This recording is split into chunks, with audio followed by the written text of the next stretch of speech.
হইতে পারে এটার মধ্যে 30% রাইডার থাকতে পারে, বা অনেক সময় 70%ও থাকতে পারে, অনেক সময় 100%ও থাকতে পারে।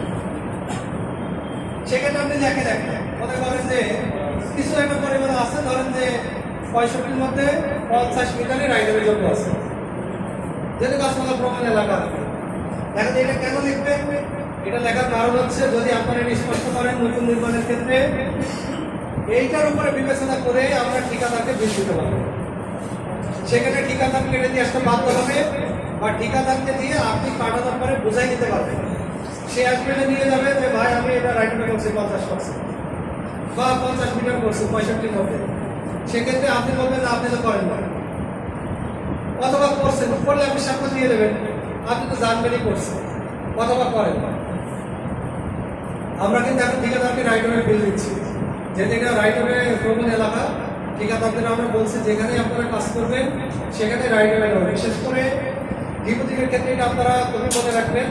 ধরেন যে 30 মিটার লাইন নির্মাণ করে একটা শিল্প হচ্ছে বা একটা ফিশারিজের কানেকশন হচ্ছে, সেখানে এগুলো উল্লেখ করে দেবেন, তাহলে ও কিন্তু গাছপালাটা কেটে দেবেন, নইলে আপনার কিন্তু ভাই বিড়ম্বনা থাকবে। আর ঠিকাদার যেটা করে আমরা কিন্তু সবসময় সেটা পারি না। এটা কিন্তু মানে পরীক্ষিত একটা বিষয়। এরপর আছে লাইনের অ্যাঙ্গেল। এই ক্ষেত্রে তো লাইনের অ্যাঙ্গেলের প্রয়োজন নেই। যদি এটা অ্যাঙ্গেল ফুল হতো, ধরেন এটা একটা A2, তখন কিন্তু অ্যাঙ্গেলের বিষয় আছে। আচ্ছা, অ্যাঙ্গেল থেকে মনে হলো আপনাদের অ্যাঙ্গেলের বিষয়ে আমি একটু ধারণা দিই। বিশেষ করে আমাদের A2, A3, A4 এটা হচ্ছে ম্যাসিভ অ্যাঙ্গেল বলার। এটা কিন্তু শর্টকাটে মনে রাখার কিন্তু একটা উপায় আছে বলে আমার কাছে মনে হয়েছে। সেটা হচ্ছে ওইটা দেখাবো না, এগুলো দেখাবো আগে। আচ্ছা, অ্যাঙ্গেলটা একটু দেখেন। অ্যাঙ্গেল তো মূলত তারের ধরন অনুযায়ী নির্ভর করে। যে তারের সাইজ মোটা সেটার অ্যাঙ্গেলের পরিমাণ কম, আর সাইজ যেটা কম অ্যাঙ্গেলের পরিমাণ বেশি। ধরে এইটা আপনার A2 আছে, যদি A2 হয়, ধরেন এটা A2, তাহলে তারের সাইজ যদি এটা 3 SSR হয়, তাহলে অ্যাঙ্গেলের পরিমাণ হবে 0 থেকে 30 ডিগ্রি। যদি এটা 1 নট হয়, 0 থেকে 20। যদি 4 নট হয়, 0 থেকে 10 ডিগ্রি।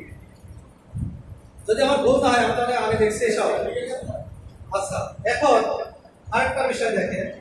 যদি এইটা আপনার C2 হয়, যদি C2 হয় তাহলে কিন্তু একই বিষয়। যদি এটা C3 হয়, যদি C3 হয়, C3 এর অ্যাঙ্গেল কত থেকে কত? C3 এর অ্যাঙ্গেল হচ্ছে 30 ডিগ্রি থেকে 60 ডিগ্রির মধ্যে হবে। এইখানে আমি লিখে দিই 0 থেকে 30 ডিগ্রি। আপনারা এই জিনিসটা মনে রাখেন। আরেকটা মজার বিষয় দেখাই, 0 থেকে 30, 30 থেকে 60। আর যদি এটা C4 হয়, তাহলে 60 থেকে 90। দেখেন এখানে সহজে আপনি মিলাইতে পারবেন। এইখানে যেটা লোয়েস্ট, এখানেও সেটা লোয়েস্ট হবে, তাই তো হবে। অর্থাৎ হচ্ছে আপনার এখানে দেখেন, যদি এটা 3 SSR হয় তাহলে কি হবে? তাহলে 30 থেকে 60 ডিগ্রি দিতে পারবে, 30 থেকে 60 ডিগ্রি দিতে পারবে। যদি এটা 1 নট হয় তাহলে হ্যাঁ 50 থেকে 60, 50 থেকে 60। যদি এটা 4 নট হয় তাহলে এটা দিতে পারবে 40 থেকে 50, বাড়ি দিয়েছিল 40 থেকে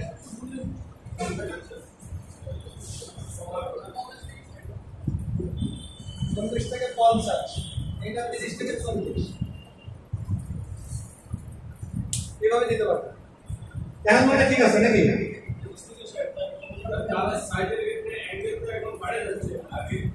হ্যাঁ না না বাড়ে নাই তো। 4 নট হলে আমরা 30 থেকে 40 ডিগ্রির মধ্যে হবে। 1 নট হলে বাড়বে 40 থেকে 50 হবে। 3 SSR হলে 50 থেকে 60 হবে বা 30 থেকে 60 এর মধ্যে হবে। ওই তো 50 থেকে 60 বা 30 থেকে 60 এর মধ্যে একটা কেস আপনি দিতে পারবেন। সেক্ষেত্রে যখন এটা আপনি করবেন অনুরূপ ভাবে আপনি দিতে পারবেন। এটা একটা মনে রাখার কৌশল, আমার কাছে ওই সময় যেটা মনে হইতে হয়। হ্যাঁ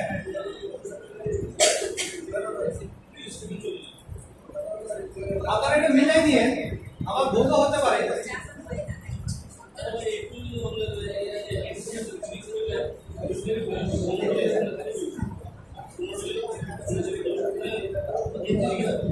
আশি থেকে 90 বা 60 থেকে 90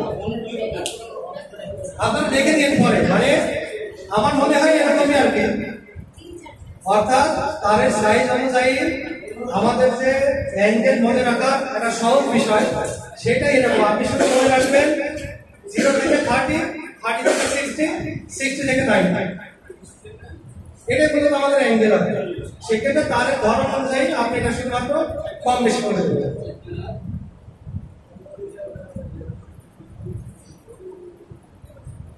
এটা আপনারা বইয়ে পাবেন, এটা হচ্ছে 128 এর মধ্যে কিন্তু পাবেন। আপনারা সবটা মিলাই দেখবেন। না আমরা ব্রেক নিয়েছিলাম 15 মিনিট। সবাইকে দাওয়াত দিবেন? হ্যাঁ দাওয়াত দিয়েছি। সবাই দুপুরে লাঞ্চ করে রেস্ট হাউসে আপনাদের জন্য আয়োজন করা হয়েছে। লিখছেন না মুছে দেবো?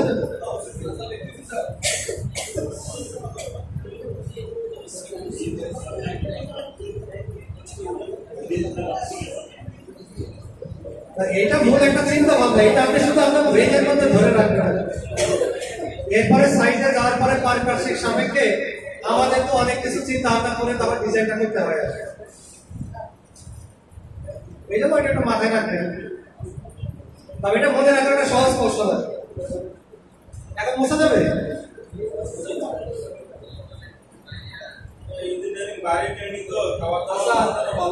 এই সময়ের মধ্যেও কিন্তু প্রশ্ন থাকতে পারে, যা আলোচনা হচ্ছে এর মধ্যে কম বেশি প্রশ্ন থাকবে। হ্যাঁ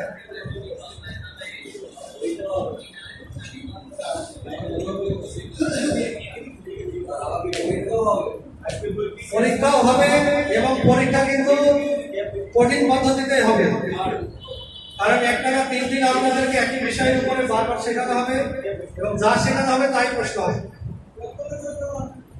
এটার উদ্দেশ্য হচ্ছে যেন আপনারা প্রেশারে থাকেন এবং শিখে যাওয়ার সুযোগ পান।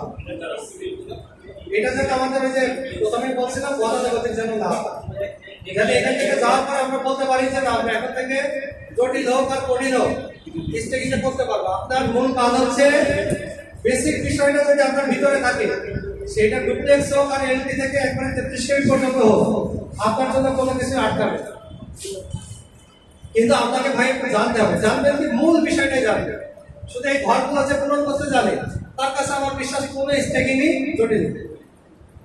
হ্যাঁ ফিটিংস নির্বাচনে আপনার কাছে জটিল মনে হতে পারে যে এটা T2 দিলেই হবে নাকি T3 করতে হবে, নাকি এটা C2 দিলেই হবে নাকি C4 করতে হবে। এগুলো আপনাকে ভৌগোলিকভাবে নির্বাচন করতে হবে। হ্যাঁ ঠিক তাই। এবং সেক্ষেত্রে আপনার তাহলে সাইজটা চয়েস করতে হবে। এরপরে আপনার এই জিনিসটা আপনাকে শেখাবে যে আপনি কত বাইরে আর যাইতে পারবেন না। আপনার প্রাইমারি ওয়ার বলছেন 4 নট, তাহলে আপনি 45 মিটারের পরে আর যাইতে পারবেন না। এইটা আপনার বাউন্ডারি লাইন হবে, এটা আপনাকে মাথায় রাখতে হবে। এরকম বেসিক যে বিষয়গুলো আছে এটা শুধু মাথার মধ্যে ধরলেই স্টেকিং আপনার জন্য জটিল হবে। স্টেকিং করা আর হচ্ছে ম্যাটেরিয়াল ভাঙা দুটো বিষয়তে এক না। ক্লোজ আউটের পার্টটা আপনারা পরবর্তীতে শিখতে পারবেন যখন এটা পূরণ করতে পারবেন। অর্থাৎ ধরে এটা একটা এটুতে আসলে কি থাকে আপনারা সবাই জানেন, এটু একটা ফিটিংস, কিন্তু খুব কম লোকই আছে যারা এটু ফিটিংসটাকে একটু কল্পনা করে। দেখি তো এটু ফিটিংসে চোখ বন্ধ করে কি কি ম্যাটেরিয়াল আছে আপনি কিন্তু জানেন, কিন্তু আপনার যদি এইটাই ক্লোজ আউট করতে বলা হয় আপনি যখন হিমশিম খাবেন, মাথায় ঘাম এসে যাবে, কারণ আপনি চিন্তা ভাব শক্তি কাজ লাগে না।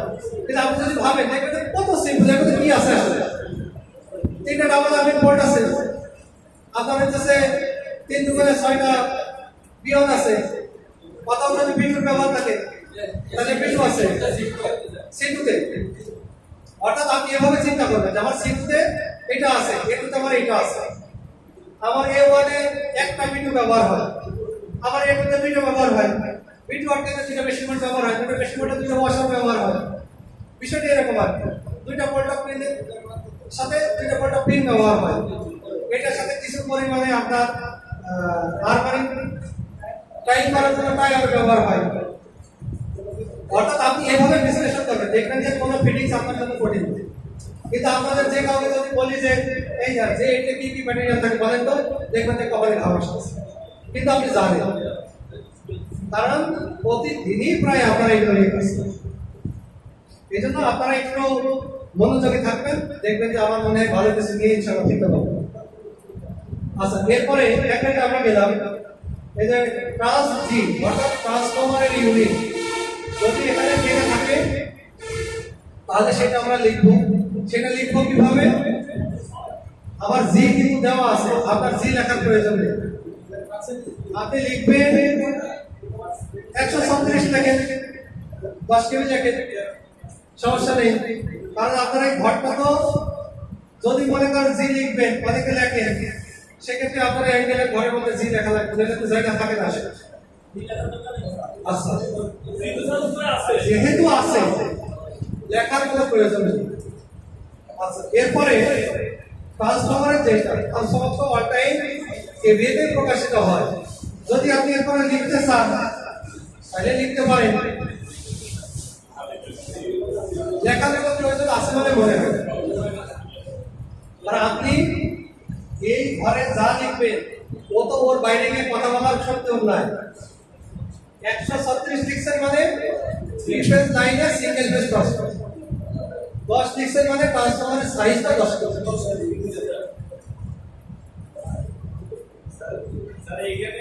তবে আপনার অনেকে আছে না, আমরা সেটা দিচ্ছি আর এটুকু আমি ট্রান্সফরমার তো দেবো না। ধরেন এটা ইয়ে ওয়ান, তাহলে আমি 105 দিলাম। আচ্ছা, এখন আপনার অনেকে আছেন এভাবে লেখেন জি 105 10 কেভিএ, অর্থাৎ আপনার এইদিকে কোনো ফিটিংস নাই বলে মনের বাঁধনের বিষয়ে বরাবর লিখে ফেলেন। এক্ষেত্রে অনেক ক্ষেত্রে আপনারা এক্সিস্টিং এর কিছু ফিটিংস স্কিপ করেন। যেমন আপনি একটা ওভারলোড ট্রান্সফার পরিবর্তন করবেন, আপনি ভাবেন আরে এই সেকেন্ডারি ইউনিট লেখার দরকার নেই বা সার্ভিস ইউনিট এত লেখার দরকার নেই, শুধু ট্রান্সফরমারটা লিখবো আঁকাবো, একটা খুলবার একটা দেবো, শেষ। এখান থেকে বেরোতে হবে, এখান থেকে বের না হলে আপনার স্ট্রেকিং সমৃদ্ধ হবে। আর আপনি নিয়মিত যেটা করবেন ওইটা আপনার অভ্যেসে পরিণত হবে। যখন একটা বড় বা ভারী স্ট্রেকিং করবেন, এই কিছু বিষয় দেখা যাবে আপনি আপনার মাথা থেকে স্কিপ হয়ে যাবে। আর আপনি যদি নিয়মতান্ত্রিক ভাবে করেন তাহলে দেখবেন যে সময় ওই যে মনে করেন 100 কিলোমিটার গতিতে যে ঢাকা যায় সে 5 ঘন্টায় পৌঁছায়, আর যে 70 কিলোমিটার যায় সে 5.5 ঘন্টায় পৌঁছায়। অনেকটা এরকম আর কি। অর্থাৎ সময় তো 1 মিনিটের ফারাক হবে, কিন্তু আপনি প্রত্যাশা থাকবে যে আপনি এক্সিস্টিংটা সব লিখবেন। কোনো ক্ষেত্রে দেখা যাবে আপনারা ঘোষণা দিচ্ছি আপনারা স্ট্যাকিং করে আমার কাছে দেন, আমি ঠিকাদার দিয়ে ট্রান্সফার পাঠাই দেবো। কিন্তু ভাই আপনি যদি এই ইউনিটগুলো সব না দেখেন তাহলে কি ঠিকাদারকে বিল দিতে গেলে হিমশিম খেতে হবে না? ওকে 5 লাখ টাকার ওয়ার্ক অর্ডার দিয়ে ও শেষে নিয়ে আসবে যে আমার 7 লাখ টাকা হয়ে গেছে স্যার। কিভাবে? স্যার আপনাদের লোকজন তো ওই আংশিক লিখে পাঠিয়ে দেয়, কিন্তু বাস্তবে এই সমস্যা, এটা কিন্তু বাস্তব। এই জন্য আপনারা এগুলো লিখতে হবে। আচ্ছা, এরপরে তাহলে আমাদের গ্রাউন্ডিং আছে।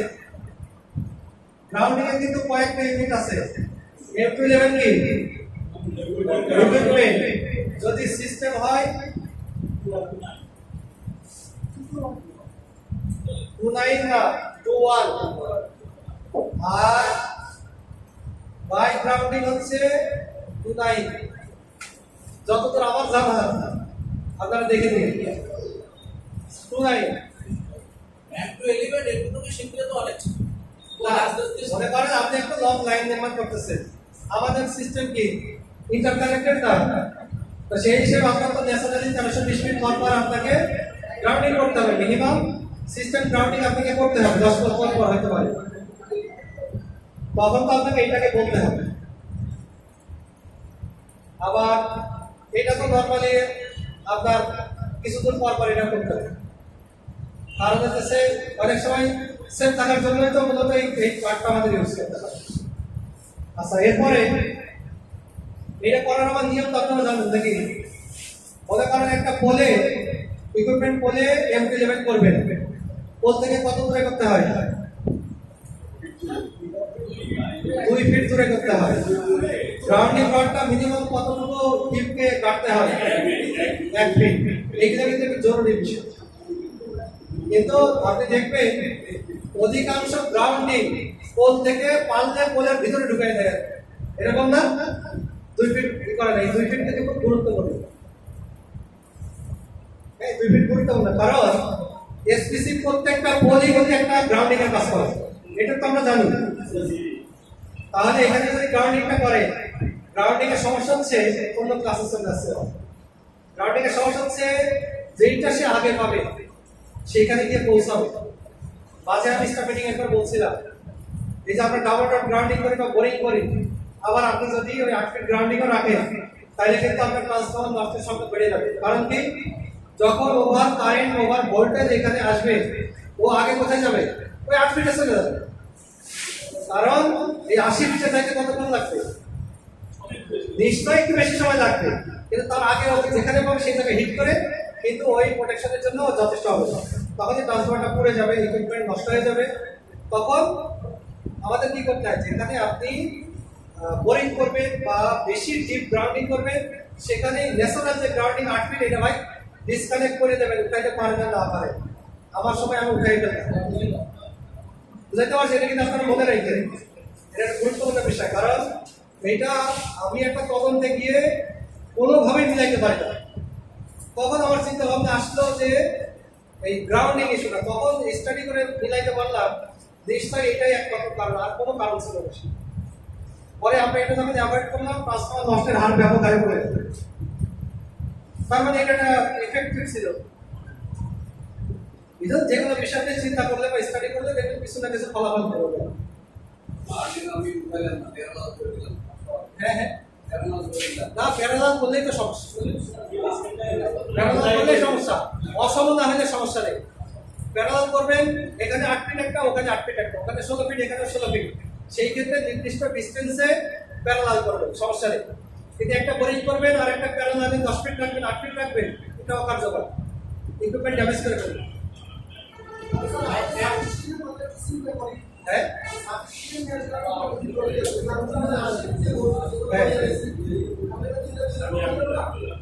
এটা কখনোই করা উচিত না। এটা একটা ব্যাকডেটেড পলিসি ছিল, যখন উপকেন্দ্রগুলো আরবি সার্কুলার দিল যে আপনার ম্যাশের চতুর্পাশে মিনিমাম একটা করে 100 ফিট বোরিং গ্রাউন্ডিং করে। কিন্তু ওই সময় দেখা গেছে যে ওই ম্যাশের সাথে আমাদের হয়তো 8 ফিট গ্রাউন্ডিং করা আছে, এটা ইফেক্টিভ না, এটা রিমুভ করে দেওয়া উচিত ছিল। এটা আমি করছি, কিন্তু তখন আমার এই সেন্স ছিল ম্যাশ গ্রাউন্ডিংটা রিমুভ করে দাও। ম্যাশে আমরা যখনই বোরিং করবো, অর্থাৎ আপনি যখনই ডিপ গ্রাউন্ডিং করবেন তখন লো গ্রাউন্ডিংটা আপনি রিমুভ করে দেবেন। যদি ইকুইপমেন্টের জন্য ভয়াবহ ক্ষতি হবে, আর 100 ফিট করলে এটা কোনো কাজে আসবে না। 100 ফিটের তো ভাই করে রাখছি, তার মধ্যেও করছি, সারা বন্ধ করতে হবে। ওই যে করছি, সবাই করছে, মাঝে সিগন্যাল মারছে না 50 কেবি 75 কেবি বোরিং করতে হবে, বোরিং ঠিকই করছে, কিন্তু 8 ফিট তো উঠাই না, 8 ফিটের কানেকশন রিমুভ করে দেবে। ওই সময় আমাদের এরকম চিন্তা ভাবনা ছিল না। ভাই M29 টা কি বলতে জানি? M29 হচ্ছে গাই গ্রাউন্ডিং, গায়ের সাথে দেখবেন যে নিউটন একটা গ্রাউন্ডিং করে দেওয়া হয়।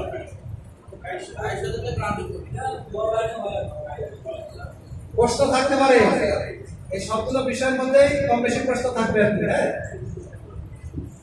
আচ্ছা, এরপরে আমরা এখনই আজান দেবে। আচ্ছা, আমরা এখন কিসে যাই? এটা হচ্ছে গায়ের ইউনিট। গায়ে হচ্ছে আমাদের কয় ধরনের হয়? 3 ধরনের। কি কি? ঠিক আছে, আদান হচ্ছে এটা কত করে